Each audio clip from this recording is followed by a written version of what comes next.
So, good morning. It's a pleasure to be here today with Ricardo Diogo Clementino Silva, who has just defended his thesis, his master thesis, in the master contract claim in delay management in construction works. The title of his thesis is a case study of the project for reconstruction of Brazilian biggest environmental disaster, how a different approach by the owner and employer could have resulted in a better outcome and improved the project delivery. And we are with him today to know something about his experience in this specializing master. Good morning, Giovanni. Yeah, my experience was a very good experience in this master. I'm very interested in this topic of construction contracts, delay, and claims. I found very interesting the classes about the different aspects of the common law and the civil law, which I was not aware about. Also, the different types of contracts that can be used in international construction projects, the different formats like the NC, the JCT, the F.lli. Also, the different types of claim analysis, of schedule analysis when determining the delay in construction works.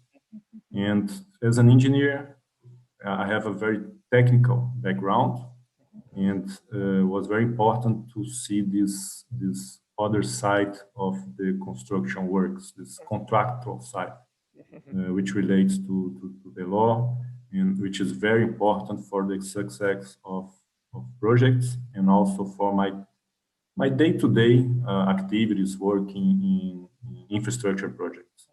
Now, right now, you are in Peru, right? You are working on a project in Peru. Yeah, now I'm in a project for the reconstruction of the infrastructure of Peru due to the El Nino damage that happened here in 2017.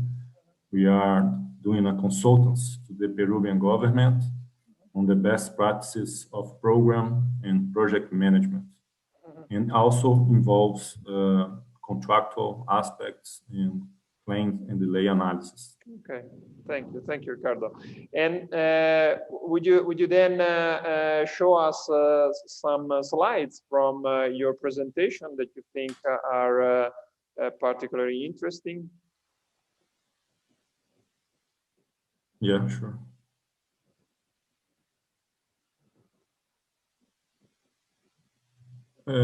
This slide basically it talks about very important aspects for the success of a project from the owner's perspective. Like, for example, the selection of the delivery method to procure the works, whether if it's a design build, a fast tracking, integrated project delivery. These are very important aspects to be taken into consideration by the owner when starting the works, because they can have a very big impact on the outcome of the project, and maybe on the delays and on the increased costs. Also, the importance of the design and the designer. They are probably one of the main causes of construction claims. So it's very, very important that the designer is properly selected, and that they produce quality design on time, so that it does not affect the works. The contract forms also play an important role in the outcome.